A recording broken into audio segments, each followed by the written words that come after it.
أحبهن وأمارس عشقي العطرية طاهر الروح، أملا أن يكن من نصيبي في دار الغيب بدل الحريات، والله على كل شيء قدير. الشاعر الرائع السوري شاهر خضرم.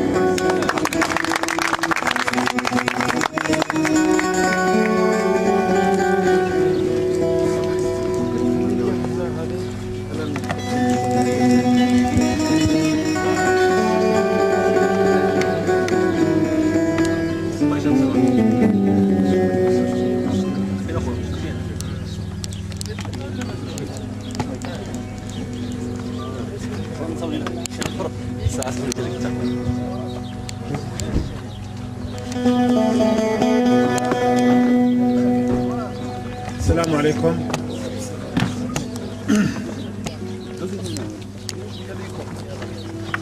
يعني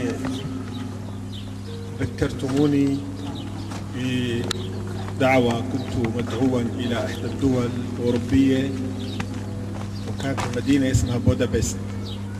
حملونا إلى شارع ونصبوا منصة في هذا الشارع، وقالوا لنا عليكم أن تلقوا شعرا على جمهور لا يعرفكم ولا يسمع بكم وليس له أصلا ربما باع أو أي شيء في الشعر. ووقفنا في هذه المنصة وبدأت الناس تتجمع حتى صار هنالك جمهور. يعني صدقوني فوجئت في ذلك المكان في تلك المدينة. هنا عندما قيل لي أنك ستكون في البرية الخضراء، وقد اقترحت شاعرة تونسية أن تسموا المغرب الجنة بدل من اسمها المغرب، لكثرة خضرتها ما شاء الله ولكثرة جمالها وهذه النفوس الطيبة. في هذا المكان نحن مؤخر ربيع ونشعر بالانبعاث من جديد والحياة التي تستمر في قلوبكم وفي نفوسكم. وأنا سعيد جدا بأن أكون بينكم في بوجنيبة وفي خريبقة، لأن أنا ألفظها خريبقة، قالوا لي لا خريبقة يا أخي ما تخرب ما تخرب اللفظ علينا. وكنت سعيدا بلقاء سي أحمد السالمي في مهرجان سابق وفي لقاءات دائمة. أنا سعيد جدا بينكم وأحييكم جميعا إخوة وأحباب، وأعتبركم أهلي إن غابت سوريا وإن حضرت. فوجئت منذ قليل بأغنية فلكلورية سورية، وهذه الأغنية تراثية عريقة وتغنى في كل مناسبة في الأعراس، وإن كان فيها شيء من الحزن لكنه حزن محبة، حزن الحب. حزن الحب أظن ليس يعني عميقة بهذا المفهوم الذي يسمونه حزن وكآبة إلى آخره. عندما بدأت الثورة السورية وكانت سلمية طلب مني أن أكتب كلمات للمظاهرات، فاخترت هذا الوزن وكتبت عليه وأصبح يغنى في كل المظاهرات في سوريا في السنة الأولى. وقد نلت عقابا من الأمن لقاء هذا الكلام الذي قلته، وهي التي سمعتها. وعندما سمعتها فوجئت، وسامحوني أنني بكيت. التي تقول كلماتها: سكابا سكابا يا دموع العين، سكابا على شهداء سوريا وشبابا. هذه كانت كلمات الأغنية، ولكن أنا سأنقلكم.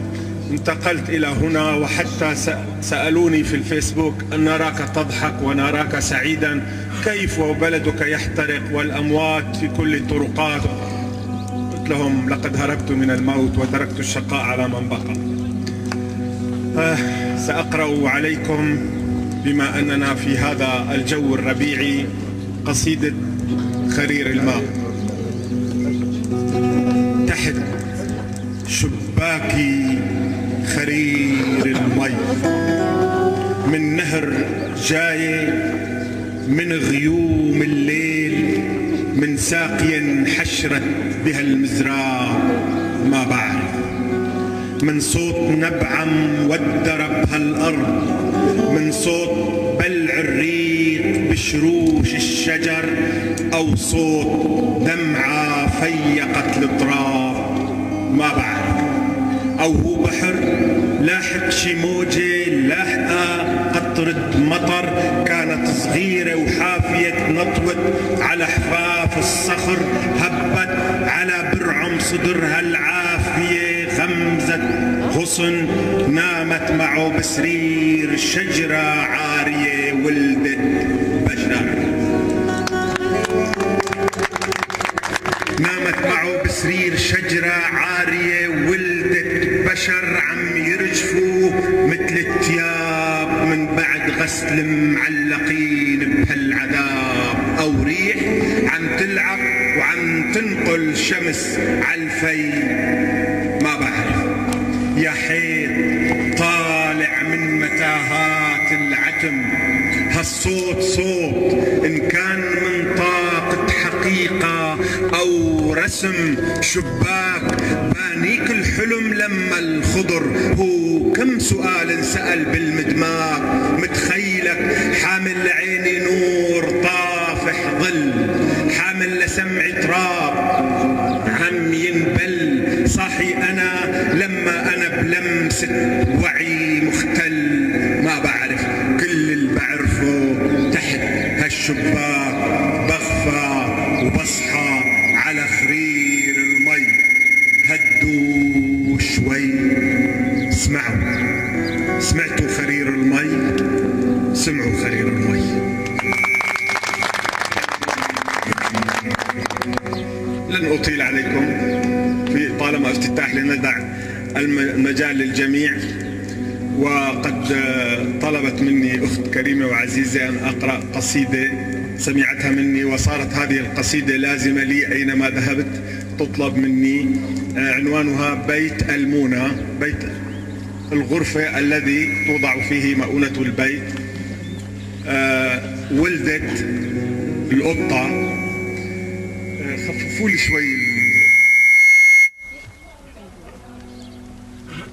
الموسيقى شوي. ولدت القطة بيت هالمونة، وخبت ولادها جنب كيس الفول بالزاوية جوات هالجونة.